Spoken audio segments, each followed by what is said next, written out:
आमाको बाउ यहाँनिर एकदम निश्चित छ भएर के आमाको याद आयो क्या हो आमा कहिले आउँछ नि हो आमा नभएको बाउ एक दिन घर बस्दैन। Hello welcome back to my YouTube channel. I hope तपाईँहरू सन्चै हुनुहुन्छ होला, म पनि एकदम धेरै सन्चै छु होइन। आज चाहिँ बाउको अनुहारबाट सुरुवात मेरो भ्लग। बाउ कहाँ हराएको बिहान बिहानै हाम्रो बाउ चाहिँ एकदम के गाउँ डुल्ने भएको रहेछ नि, बाउलाई खोजी हेरिकन आएको। बाउ कहाँ रहेछन् हराएछन् कि के हो भने हेरिकन एकदम होइन। यसो घरमा हेरेको बाउलाई पनि देखिनँ होइन। अन्त आजको मेरो भ्लग चाहिँ बाउको एकदम अनुहारबाट सुरुवात होइन। हेर्नु सक्नुहुन्छ तपाईँहरूले, मेरो बाउ चाहिँ यस्तो बुढो भइसक्यो। बाउ कति वर्ष पुग्यो? 80 वर्ष पुगिसकेछ होइन। त्यही पनि गाउँ डुल्नु छोड्दैनन्। घरको मान्छे कता गएछन् हौ? यतातिर रहेछ मेरो बुढी चाहिँ एकदमसँगले यहाँनिर के रोप्नु लागेको नि, सरसफाइ गरेर के रोप्नु लागेको डार्लिङ? नबोलिकन ऊ घाँस बोकेर के रोप्नु लागेको?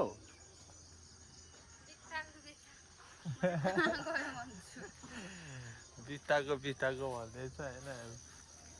घाँस सास एकदम उखालेर एकदम चिडिक बनाइसक्छ। कहाँ गएछ रे हिरा?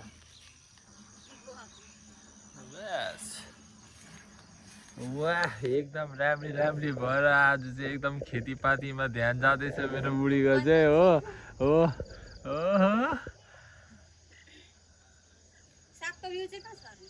ए साग छोड्नु लागेको रहेछ है हाम्रो। यस्तो चाहिँ गाई छोरो खेतीपातीमा यसो सागपात लाएर चाहिँ खाऊँ भन्ने सोचहरू राख्दैछ मेरो बुढीले चाहिँ। यो चाहिँ हाम्रो एकदम कलुवा दिदी हो। कलुवा दिदी ल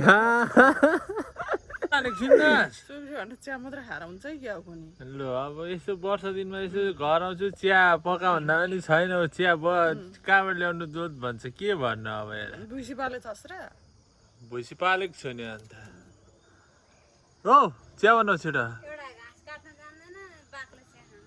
आमा त्यस्तो भनिदिएको मलाई के रे के भनेको रे तिमीले? एकदम चिया पका भन्दा चिया पनि पकाउँदैन, टेर्दैन यिनीहरू। आमा नभएको मलाई साह्रै हेप्छ हो। यसो आमा भएको त्यसो पकाएर दिन्थेँ होइन। तिहारको लागि एकदम फुलसुल पनि फुलिसकेछ। योपालि त्यहाँ मै मात्रै होला टिका लाउने। योपालि त मै मात्रै होला टिका लाउने। आइसाला एक्लै भएछ। अलिक मिठो खानेकुराहरू पनि दिने योपालि चाहिँ। एक्लै हो त, अरूको भागहरू मलाई दिँदा पनि केही फरक पर्दैन। आमाको बाउ यहाँनिर एकदम निश्चित छ भएर के आमाको याद आयो क्या हो आमा कहिले आउँछ नि हो? आमा नभएको बाउ एक दिन घर बस्दैन नि यहाँनिर बाउ। आमाले मिठो ल्याइदिन्छ अरे इन्डियाबाट। हिजो भात पनि खाएनन्, मासु नबिन हाम्रोमा फेरि भात खाँदैन।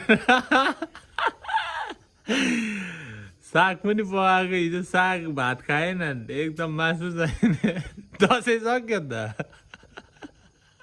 हाम्रो घरकोले एक्लै चिया बनायो खाइयो होइन। एकदम चडक चिया रहेछ होइन। एक लट खाइसक्यो, अर्को लट खानु बाँकी छ। खाएको देख्नै सक्दैन यो कालीमायाले। यो कालीमाया हो, खाएको देख्नै सक्दैन। यस्तो खालको छ। अन्त दिदी भन्नु कि दुश्मन भन्नु पर्ने? ए ल दुश्मनहरू घरमा चाहिँ टन्डै छन् है। तपाईँहरूलाई मेरो भिडियो कस्तो लाग्यो, मन पर्यो लाइक अनि सेयर अनि सब्सक्राइबर गर्नु होला होइन। यो बाउको अनुहार हेरेर पनि एकदम सब्सक्राइबर गरिदिनु होला। बाउ छोराको च्यानललाई सब्सक्राइबर गरिदिनु भने त सब्सक्राइबर गरिदिनु। अब सबैले धेरै माया गरिदिनु भन्नु। सबैजनाले धेरै माया गरिदिनु भन्नु नि। चिया भन्नु नि हो, धेरै माया गरिदिनु। बास ल बाउले भनेको छ सबजना गएर छिटो सब्सक्राइब गरौँ होला।